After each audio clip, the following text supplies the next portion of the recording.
Vale, ya estoy. How is it going for everybody? Excuse me, where are you going? What's going on? Where are you going? What? No, you sit down.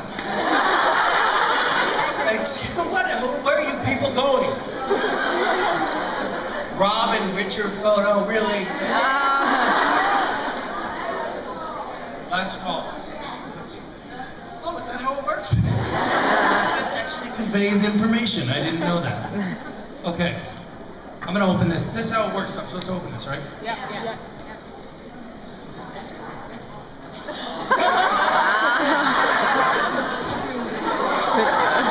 ¿Han hablado todos con...?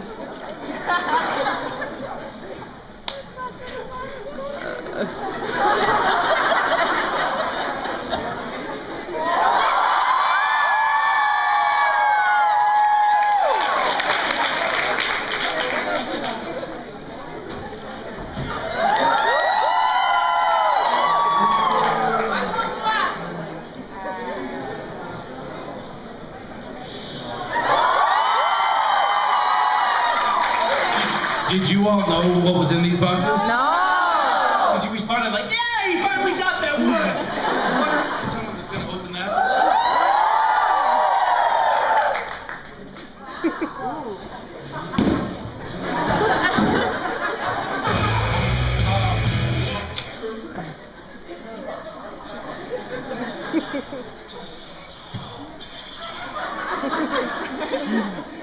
You know, it's times like this that I think to myself, thank God I went to college. Because it's really paying off right now. So, how's it going, everyone? No, I think the dark is better with these. No. No. I can gesticulate wildly. How's everybody doing? Everybody seems to be rallying very well in Jared's absence. We're all thinking about them and rooting for them, and glad that we could still have a good time this weekend. Love you guys. Send them good thoughts. They need it right now, so think about them. Okay. All right. What's your question? At first, I want to ask, or want to say you about your film Princess About what? Bride. Princess Bride. Yes, I googled it, and when I saw You knew the it was, poster, of course. Yes. Right? I see it. We had, for those of you who, there may be one or two people in the audience who have no fucking idea what you're talking about. We had a, what's that called? Meet and greet. And we were discussing the film Princess Bride. Nobody in there knew what it was. No, one person knew. Not nobody. You said nobody. But most of the people in the room did not know, right? Am I right? It's not true. Yes. Carry on. And? And my question. Ah, I thought there was going to be something about Princess Bride. Okay. We love your sorry best cooking show. Thank you. Yes. And do you plan something else like new film project? Yes. Like You mean, is that going to be sort of a follow-up thing to the Cooking with West video thing? Is that what you're asking? No. Yes. We're going to do hunting with West. And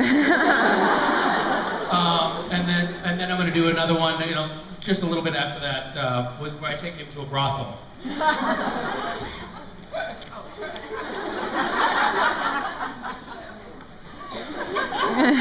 mean, like Stranger Danger. Oh, something else. Something that doesn't involve prostitution with my son. Yes. As a matter of fact, this is helpful. We shot something about airport security recently. So, yes, we discussed this. The man that looks like Brock standing right behind you and I had this conversation yesterday. So yes, that will be coming soon. We will wait. You will wait? We'll wait. You will? Yes. Great. Where are you going to wait? Just, I would appreciate it. It would mean a lot to me if you didn't do anything else while you wait. Just wait.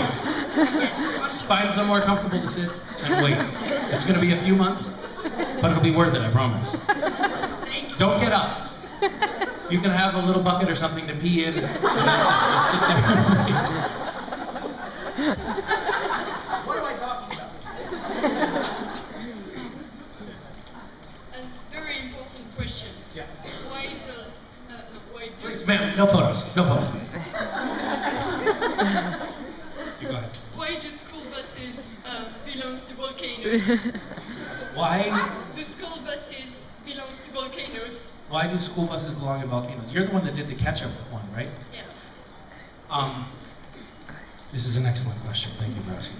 I have had, for some reason, a long-running. She's asking about school buses buses in volcanoes. It's an item that I have had on in the scavenger hunt list. A bus in a volcano. Does that make any sense to anyone? No. No, there's a lot of heads shaking. No. It shouldn't make sense. So those of you who said yes, there's something wrong with you. But it's actually, it's symbolic of something to me.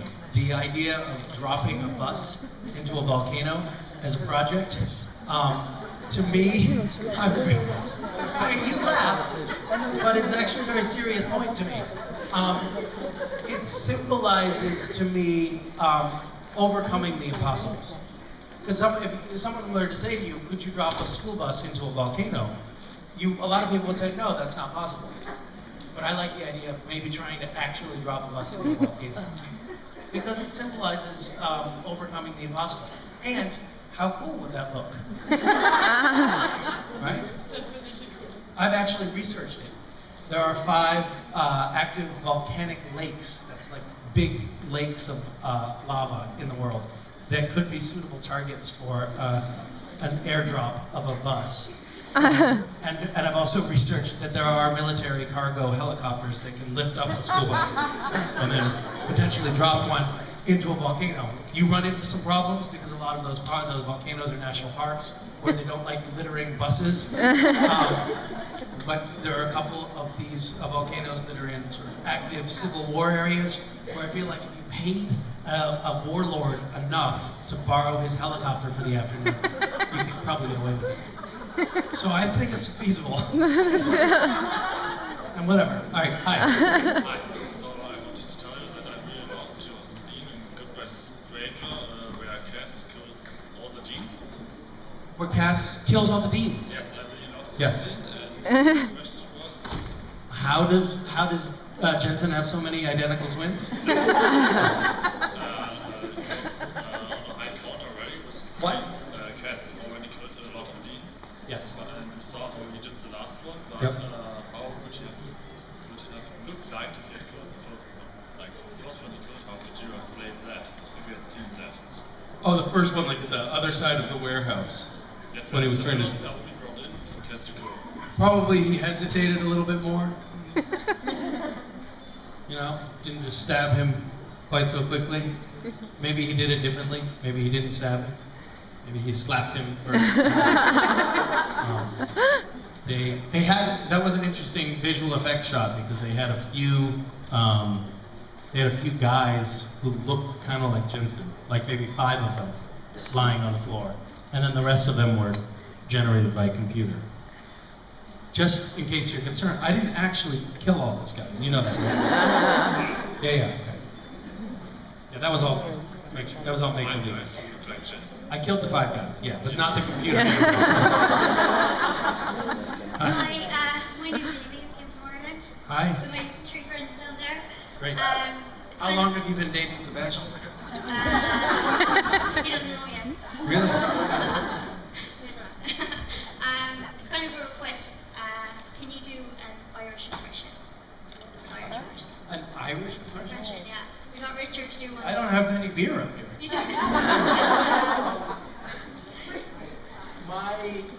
Are you Irish? Sorry, I was terrible when I said that. My Irish is Scottish. And kind of Indo-Russian as well. It's not, Say something like lovely Harley. lovely Harley? Harley, yeah. It's a Harley. It's a game. What game? It's an Irish game. Oh. With a stick and a ball. A stick and a ball. Yeah. Lovely Harley. Harley, yeah. Early. Yeah. Early. Yeah. Harley. Wow. Great. Can you now, more importantly, can you do an American accent? I can, but I get a bit. What's that? I can get a bit. You get a bit nervous? I got nervous too when you said it to me. do Okay, I'll give you something to say in English. Wow. Sebastian's got a great ass. Oh my God, Sebastian's got a great ass. Not bad at all. And I'm going to tell him you said that. Thank you. Thank you. Hi. Hi.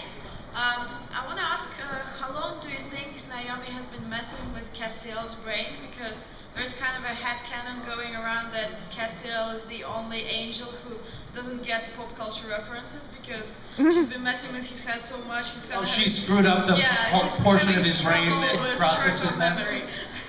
The frontal lobe or something like that is damaged. Where does pop cultural reference get stored in the anatomy of the brain? I know the answer to that question. That's one of the advantages of being in the show and having shot things that you haven't seen yet. Wait a minute. What episode have you seen? 22. What happened? Yeah, I know. What happens in that episode? Really, what happens? Huh? Oh, don't spoil it for these people. Just tell me. Is that The Nephilim. Cass goes shopping. Is that the one with the... No, that's the one that aired in America, it's not here. Okay. Is it the one where Cass is in the diner? Yes. That airs? Yes. In Biggerson's? No. More. That's next week. That's the finale. No. I'm going to watch the show because it sounds great. The Nephilim episode. Yes, great, fantastic. I don't know what you're saying, but that episode has aired, the Nephilim episode? Yes. Okay. And I wish we didn't have to say it the way we have to say it. We have to say Nephilim, which just sounds weird. Right, it should be Nephilim. No idea. Let's not wait in on it. A long time, millennia. I think maybe I haven't seen the episode that aired, so maybe they cut it out, but we actually explained that very question. The answer is millennia, and apparently Cass has been a rebellious and difficult to control angel forever. Have we seen this? Yes. They've all seen it. Yeah. There you go. Hi. So there's a lot of parallels between Sam and Cass' life and the choices that they make.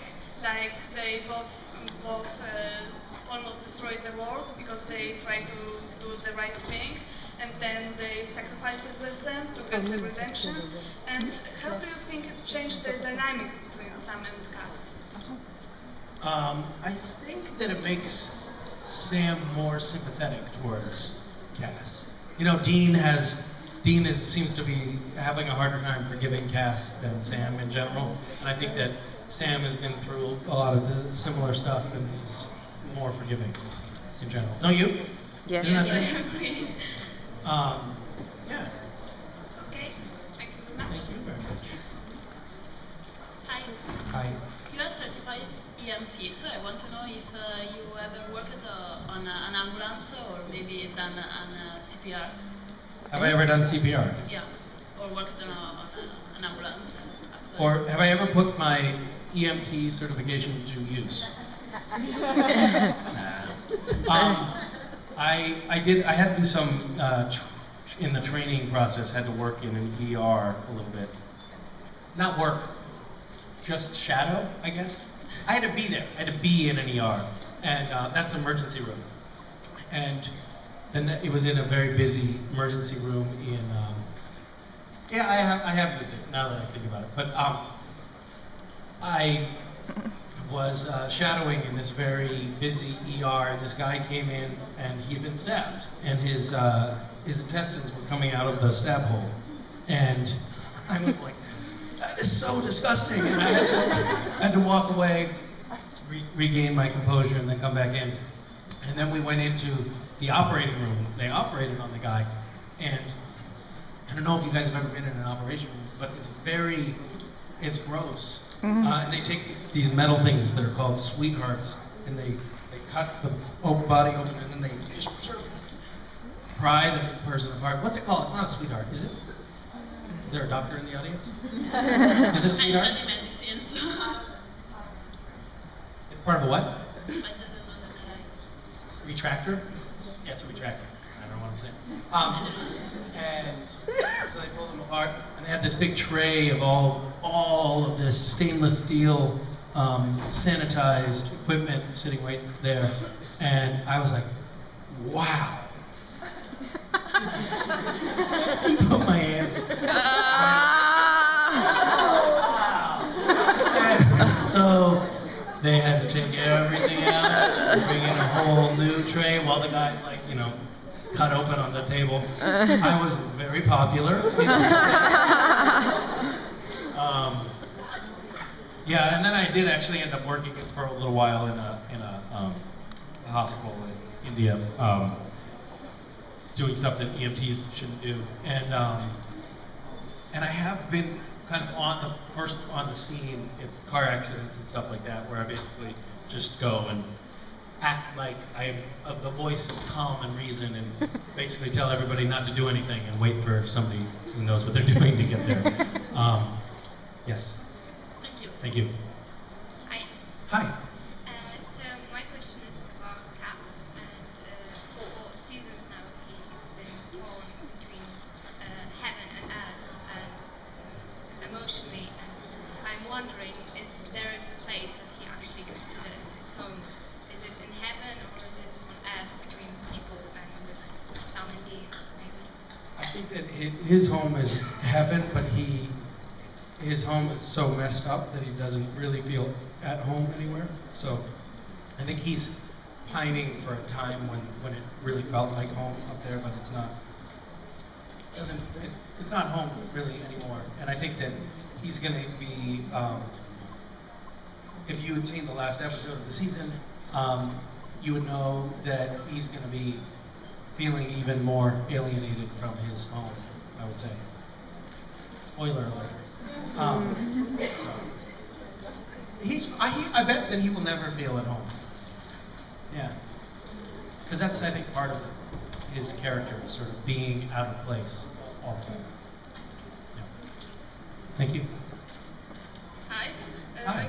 My question is about season 6, and this deal with Crowley and Castiel. Yes. And it was very sudden for all of us and unexpected. And I want to know when did you learn as actor about this twist?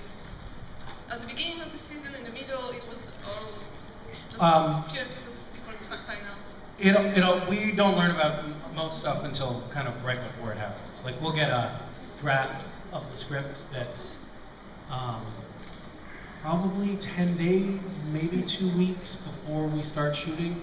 But that draft often changes a lot before it actually becomes the production draft. And the production draft, that's the one that we actually shoot with. That can be just a couple of days before we start shooting. So you didn't expect it at all, right? No. Every time I think I know what's going to happen in the show, something different happens. So I've stopped trying to guess. Thank you. Like, for example, in the beginning of the end of season 6, they made me God, kind of, right? And then I thought, well, this is fantastic. They've set me up. I'll be playing God all year next year. And then they killed me. Yeah. about an episode later. Thank you. Thank you. Hi, Misha. Hi. First of all, I want to tell you that I really love cooking fast and fresh with Wes. Thank you very much. And I think that Wes is a really good chef. Thank you. Thank you. You're wrong, but thank you. Okay. I have a request for you. Okay. I have a niece, and her name is Julia. Are you trying to set up a date between my son? Is that what's going on? But unfortunately, she isn't here. Okay. But she's a minion, so she really loves you. Okay. So I want to tell you if you could say hi, Julia, or Yes. I love you, Julia, or anything you want. Okay. At this camera. How old is Julia? 18. 18. Yeah. No, that informs how I deliver this. Come on. Okay. So I can show her these and make her very happy. Okay. Great. Great. And she has turned 18, just to be clear. Yeah. I go? Okay. Yes. Hi, Julia. My name is Misha. I understand you are interested in my son. He's much too young for you. You know, keep your hands off. Okay? Thank you.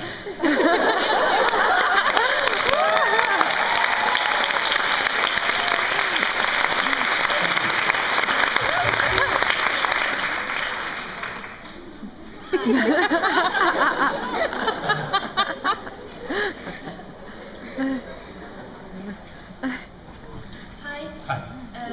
I would like to know if it's not hard to play Castiel without laughing or smile on set because Jared and Jensen laughing all the time on set. It's awful. It's truly horrible. I laugh. I am. It's a mark. It's a good actors. You can tell a good actor on a set because it's somebody who really gets into character, stays in character, doesn't break out of character, no matter what's happening around them. Jim Beaver is a good actor. He doesn't laugh. Jensen, he's a good actor. He doesn't laugh.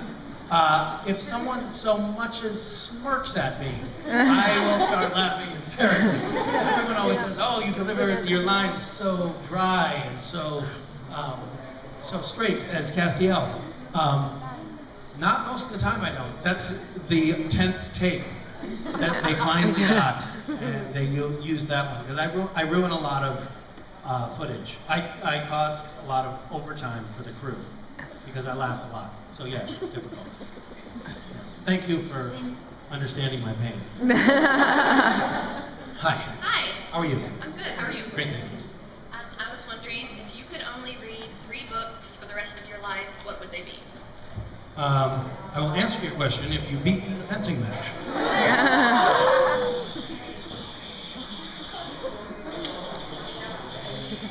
So.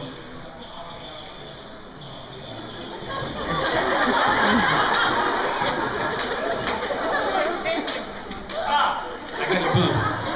Okay, yes, you have to do it without the boob, I'll do it without a leg, because you got my leg. No, you can use your legs, just not your boobs.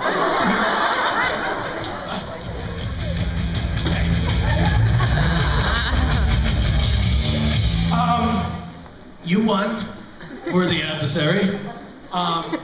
Thank you.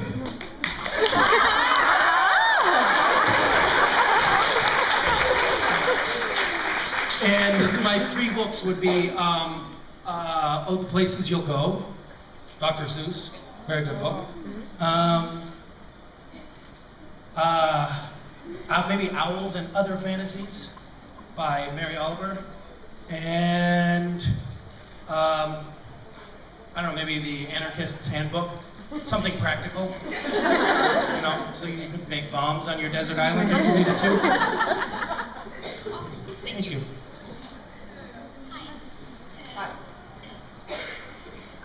Sorry about stabbing you in the boob, by the way. Hi. Hi. As an actor, you have to be in character for like to think it's called acting, is what you're saying. What kind of technique do you use to play like to pick character? How do I get into character? And I mean like whatever different character in different shows.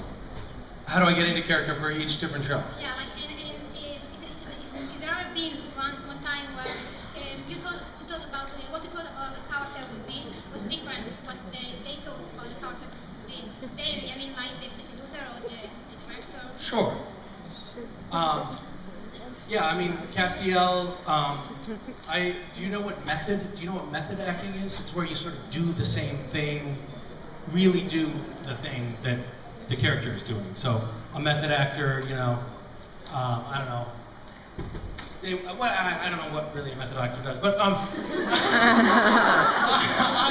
use the technique.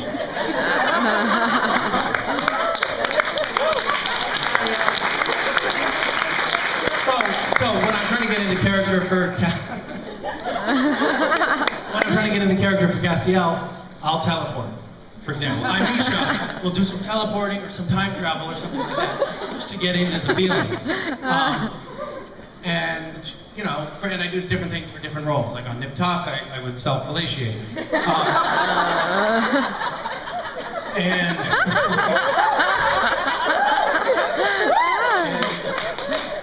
sometimes, yes, sometimes directors don't want me to do what I usually directors don't want me to do what I've planned for a character. I'm thinking of things the directors have said to me that are funny that I'm not going to share with you. No, I don't want to because it's not really very nice. But I've gotten some constructive criticism, let's just say. However, in television, usually, it's all so fast that there's not much time for them to give you much direction. They kind of hire you and just expect you to show up and do your job and do it reasonably well.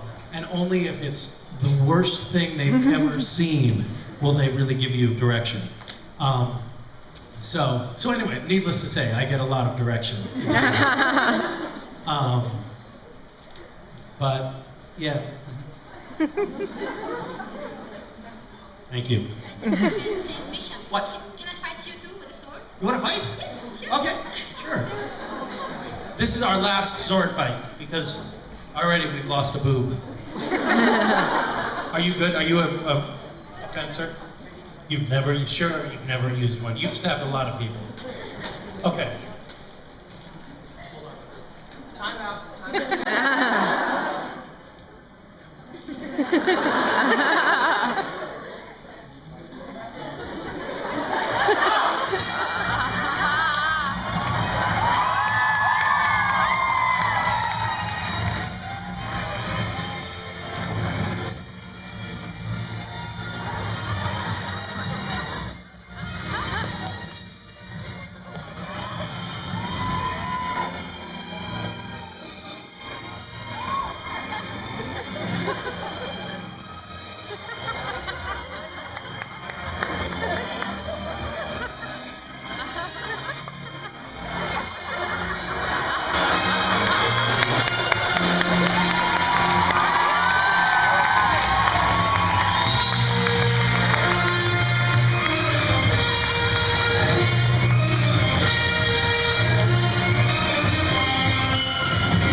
I got you both of your boobs, though. I would also just, excuse me, miss, I would like to point out another inconsistency in your fencing work. You grabbed the lightsaber by this part, which would just burn your fingers off. Just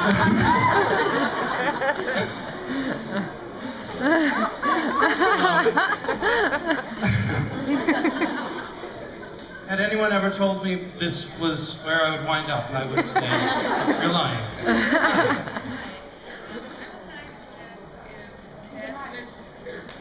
Back, if he knows she's dead, and if there's a chance where we can see Rachel Miner again, because after all, Jemima came back too. No, unfortunately, when someone dies on Supernatural, you never see them again. Yeah, unfortunately, that's just the way it is. So there's no way for her to come back, unless she magically comes back, which could happen and often does. When they blew me up into little bits, into just a paste, I thought, that's it. When I read that, I was like, oh my God, my character is completely dead forever. Oh no, he's back. So yes, I'm sure that she could come back. And yes, I think Cass does miss her because he doesn't have a whole lot of friends. Right? That you know of. Yeah, they might be secret friends.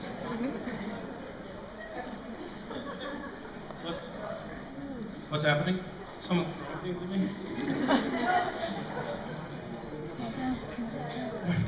It's a tiny pregnancy test. Yay! We did it! Which one of you is pregnant?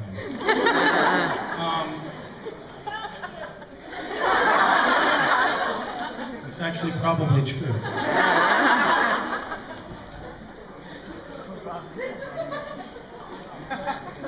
I got really exhausted from my last fencing match. Are we done with everyone asked? Oh, that's a nutshell. Was that the last question? Are there more questions? You again. Hello. Yes. This is a very shy group, huh? People don't have questions. What?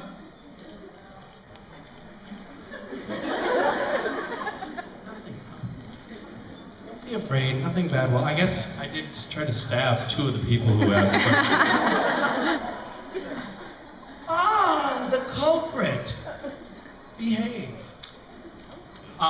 Yes, sir. I wanted to tell the tech guys are awesome in this one. The tech guys, yeah. Nice work, guys.